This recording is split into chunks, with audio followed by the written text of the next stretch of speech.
Today on Community Watch, I have a conversation with Joyce Perdue-Smith and Pullen about an event celebrating the restoration of Fairview School in Cave Spring. This is a fascinating story, ongoing renovation of an important landmark. You need to hear about it. Community Watch starts now.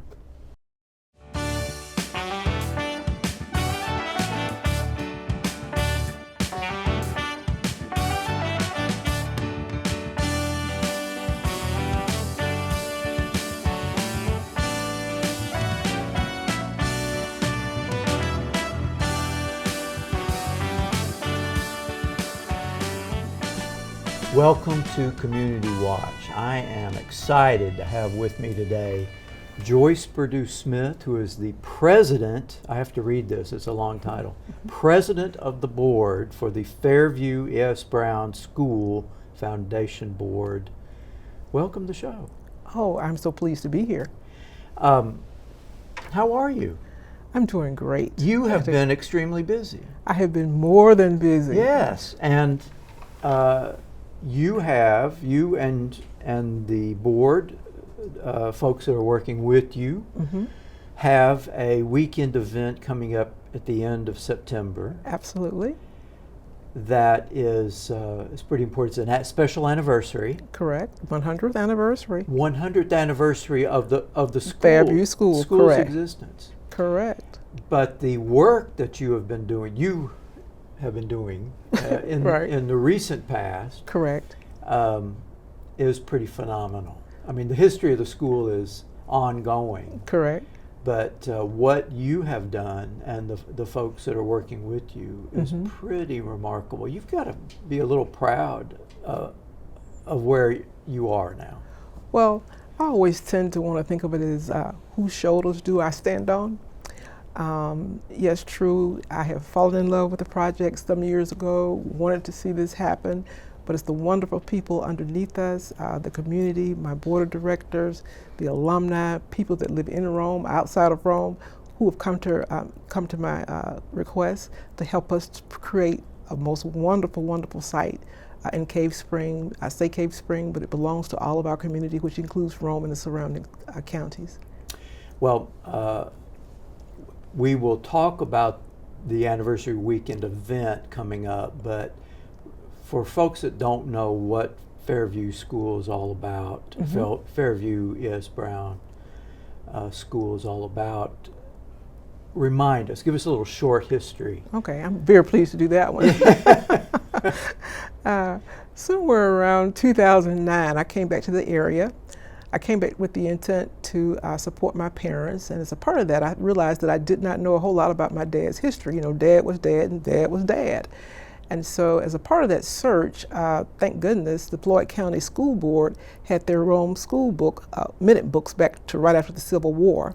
I spent quite a bit of time one summer just reading their books, and as a part of that, I picked up on some additional information, and that was the fact that there was a man by the name of Julius Rosenwald and another one by the name of Booker T. Washington who came together to form a project to save the educational experience and offer the educational experience to children in the rural areas around the South. That intrigued me, which took me to just kind of wonder, well, where was this and what was this, all about? And in so doing, I wound up at the state of Georgia. Some of the agencies there, they informed me that, sounds like you have a site on our list, and we've heard about this site that's supposed to be in Cave Spring, but we've never seen it. So the more and more we talked about it, it turned out that the site that they were looking for was the site I had found, which was the place where my dad had taught. And so therein began the relationship with the state, and then we started branching out into our community and telling the story. And the story has just blossomed. We have been well supported all around the state and within our community as well. So before 2009, is that 2009.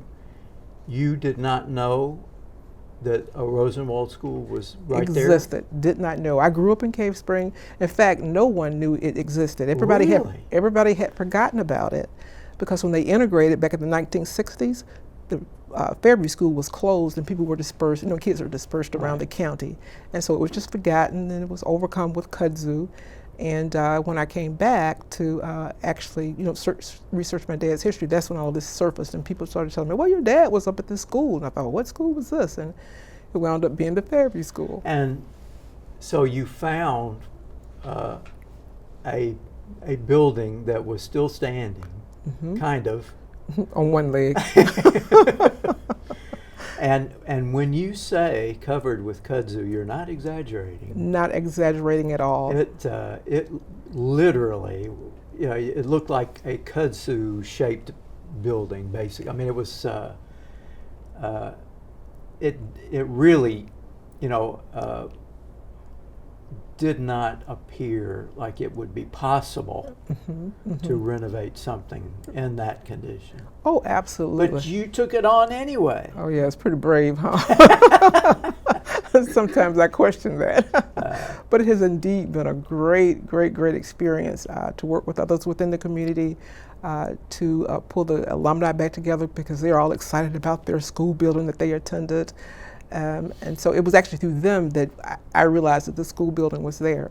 And so we spent, like I say, a lot of different evenings and nights and rainy days, sunshine, trying to bring this campus back into reality. And that is kind of what the celebration is about, the event at the end of September. Oh, absolutely. We have spent the last few years, 14, 15 years, working on ensuring that we restore this building back to its original content and that it follows all of the unique guidelines of the Historic Preservation Division so that we could be listed to the National Register. So over time, we've set out each year with a set of goals and objectives, and the objectives were to make sure that we restored it back to its original presence.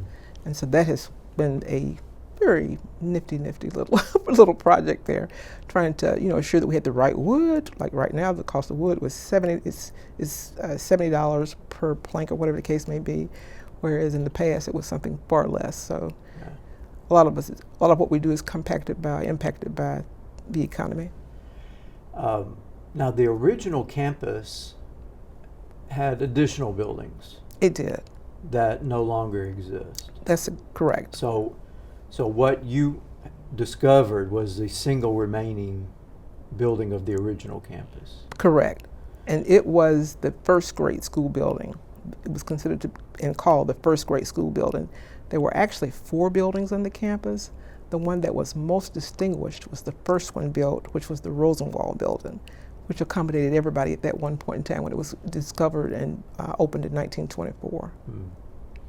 But you have discovered a lot of information and photographs and also just stories from people who actually attended. Correct. So you've accumulated a lot of that history, we have even though the buildings are no longer there. That's correct. That was great. Thank goodness we had people in the community who were excited about having found something that they never knew was just on the outskirts of town. And so they would scurry up to the campus, and Cave Spring is a safe place, and they would scurry up to the campus to see it and to believe with their own eyes that they were looking at a building as old as it was. And so what that kind of transgressed into building relationships with the surrounding community, all of the different organizations that offered their help in several different ways, and we were able to peel our way through the historic preservation process, which is not easy and it is not cheap. Right. To do something the right way is correct. Expensive. And what is your long-term hope for that space? Okay. Simply put, we're trying to make it a place for children again, a place where they can come and have their educational experience from the local schools expanded, from subject matter that we all have offered, can offer, or will offer, based on the work that we had done by some outside folks who are experts in the educational area. But the big thing that we did is that we retained some people to create our master plan, and it's that master plan that tells the full story of what's going to happen at Fairview, who will be impacted, the dollar amount associated with it, and that sort of thing. Well, I know Now I know that some things have happened since I last saw the building, but I know it has kind of the feel of a museum, a miniature museum. Absolutely, absolutely. With a lot of the original atmosphere, I guess, of the school itself. Oh, absolutely. So it's a pretty amazing place to visit. Oh, it really is. We still have people that come. Cave Spring is a very quiet little place, and so we do have, if I might add, we do have a room down in the Cave Spring Welcome Center, which is the starting point for a trip to the campus that exhibit itself kind of augments a picture that we had found of the school. And so as a part of that, people love to come in and see the old desk. They even see a bulletin board now with the Pledge of Allegiance on it. And they're really, dumbfounded by that. But people go to the campus quite frequently. We have people who operate as docents, and they meet people at the campus to trek them up the hill and tell them the story of Julius Rosenwald, who gave the monies from his deep pockets to build these schools around the South. Yeah. So the event that's coming up, the weekend, and I know we'll be talking with Ann Pullen shortly about one particular special part of that weekend. You told me that you're calling it a reveal. Correct. Why are you calling it a reveal? But because people will then be able to see the final historic site, a historic site, which would be our site, and it's to be built around a number of different things, a combination of a 1924 campus and a 2000 plus, 2020, campus as well. And so they'll be able to see, not only to see the historical side of the story, but they also will be able to come back and see the educational piece of it as well. Now, with all of that said, the people who have worked with us have been, their engineers, their architects from all over the state have come in, drawn up a master plan, and with that master plan, we're working from that effort to put together a campus that includes not just the first grade building as it is now, but a way to represent the Rosenwald building. The true Rosenwald building will be there. We have a walking trail. Oh, I won't say too much.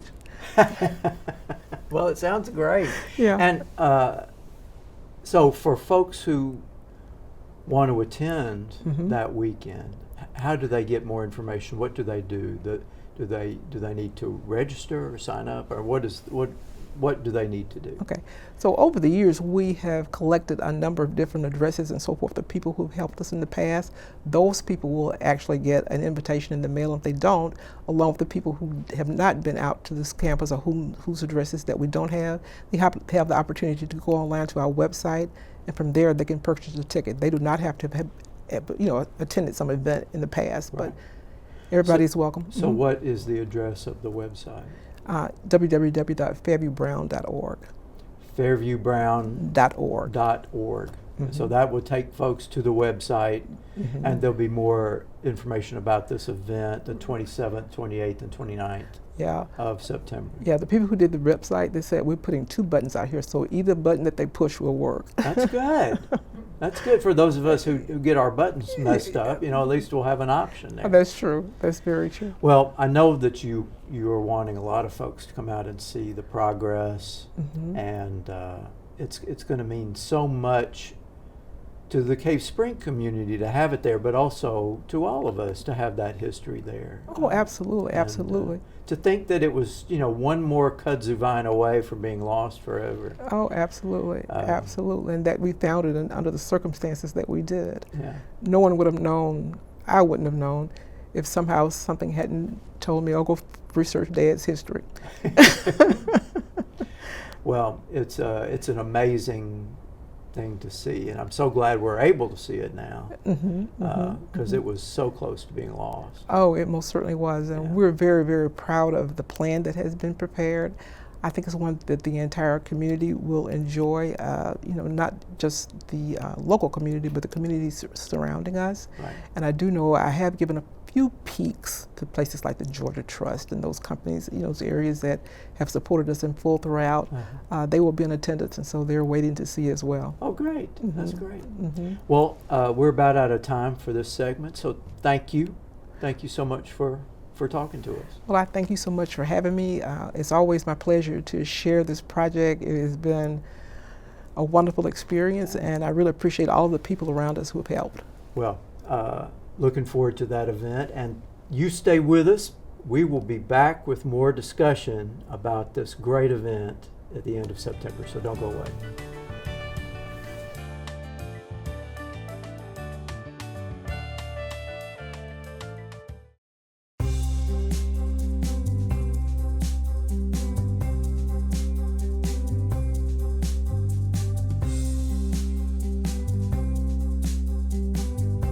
Most affordable bachelor's degree in Northwest Georgia is right here at Georgia Highlands College. High quality and career focused. That's what you can expect at GHC.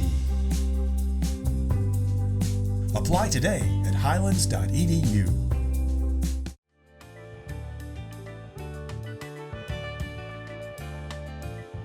Welcome back to Community Watch. I've been joined by Ann Pullen. Welcome. Thank you very much. I'm glad to be here too. And you are a member of the board of Fairview E.S. Brown School Foundation Board. That's correct. I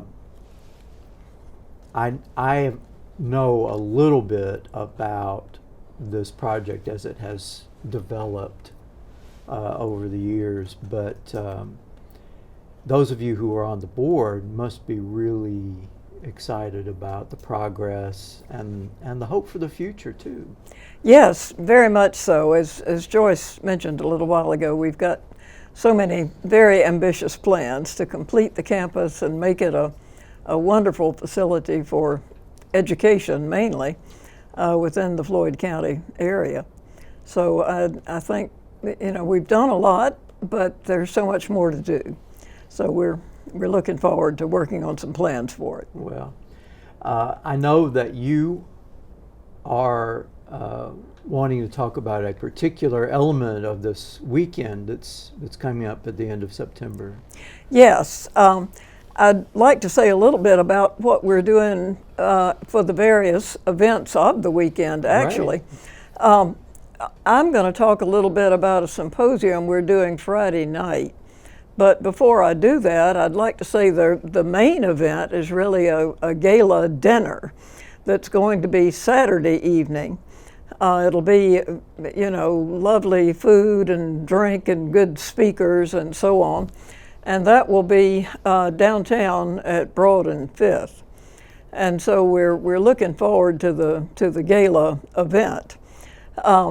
During the day on Saturday, there will be tours of the campus out at Fairview, and there will be docents there who will show people around, and people can see the facility itself and get some idea of what's left to be done.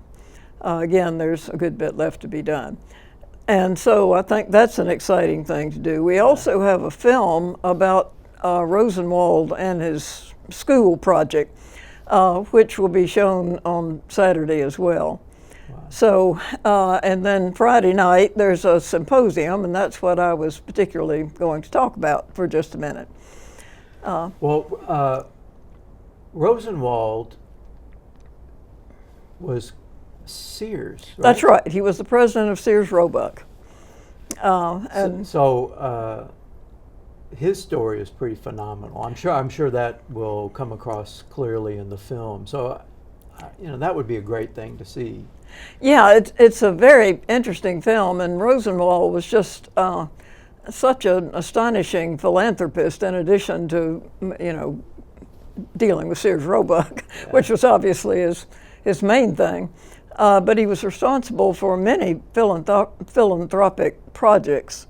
But I think the school program was one of his most ambitious, which he started because there being segregated schools in the early 20th century.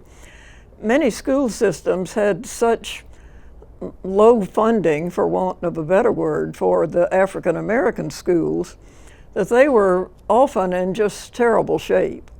So Rosenwald's idea is that he would give money to a local community to build a lovely school, but the community had to match the money.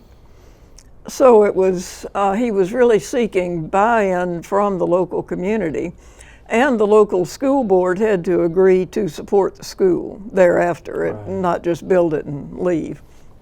There was a set plan for the schools, which most of them followed, so they all look kind of similar. If you see one, you're likely to recognize it. So again, it was a very ambitious project. But it required a community buy-in. That's right. Required a community match. So I assume then that Cave Spring decided. That's right. Yes, That's we'll do right. this. There was a major campaign at the time the school was built to get the money together and get the school board involved and get it all approved. Yeah. And one of our speakers at the symposium on Friday night is going to talk some about Rosenwald schools in general. The symposium is going to be out at on the Berry campus in the Krannert Ballroom, and it's at 6 on Friday night, September 27th. And our keynote speaker is Andrew Filer, who is an author and photographer who grew up in Savannah. And Filer has written a number of books, but his recent one is a photographic history of the Rosenwald schools, which is called A Better Life for Their Children, Julius Rosenwald, Booker T. Washington, and the 4,978 schools that changed America. So I was thinking a while ago that the total number of schools is really impressive, so that's worth mentioning.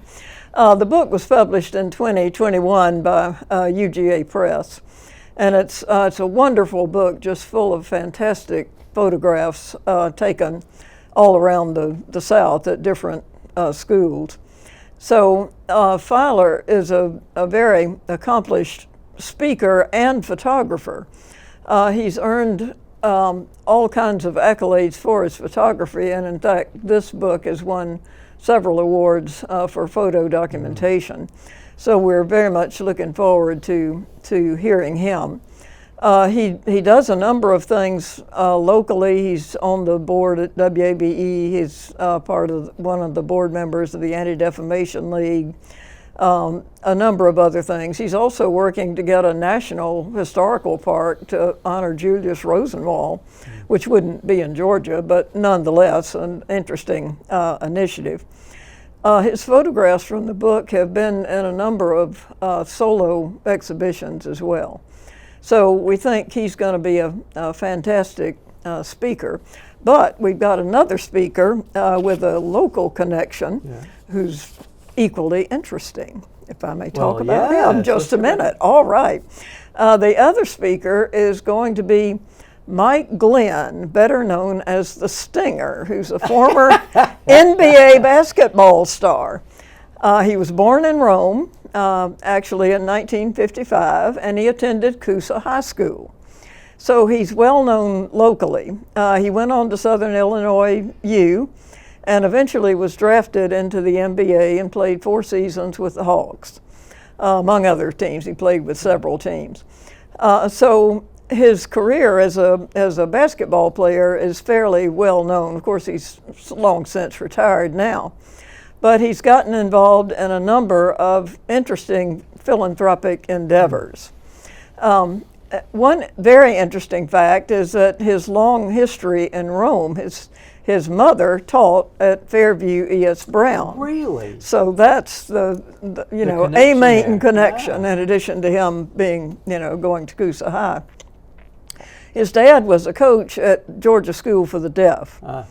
And Mike Glenn tells stories of his father driving around the South with these teams, not just basketball, but other teams that he coached, and how difficult it was back in segregation days. So he must have been quite an admirable person. But through his father, Mike learned sign language and got very interested in deaf and children who are hard of hearing. So some 40 years ago, he set up a summer basketball camp for students who are deaf and hard of hearing, because there was no summer facility for students in that category. No way for them to really go to the summer basketball camps that are sponsored by a lot of other people. So he's been involved in that. He's been a sportscaster on various networks, Fox and CNN, ESPN, and so on. He's won all kinds of public service awards. He was inducted into the Georgia Sports Hall of Fame in 1916. Now, one other important fact about him, he's become a collector of African American historic memorabilia. Newspapers, photographs, artifacts. And he's going to bring part of his collection to the symposium and talk about aspects of the collection, and I'm sure we'll add some stories about his own career and about being in Rome. So we're very much looking forward to having him here. Well, that is just great. I mean, it sounds like now will he also be speaking at the Berry campus? Yes. So the symposium The will symposium take place is at the there. Berry campus, that's right, and both of these speakers will be there. And there'll be, a book signing for Andrew Fowler after the speakers, and we hope Mike Glenn will be able to actually set up some of his exhibit, not just kind of have a show and tell during his talk. So we're anticipating kind of a nice event for the evening. So what are the times of these that night? Okay, that event begins at 6. Okay. And then during the day on Saturday, there'll be the tours of the school, which will, I'm not quite sure of the time, 10. We'll begin at 10 and go, throughout the afternoon. Right. And then the Saturday night gala will, of course, be Saturday evening. Right. So. Well, it sounds great. And, one thing that I have admired about this initiative of restoration of the school is that it's there have been a number of opportunities for there to be broad discussions about education issues and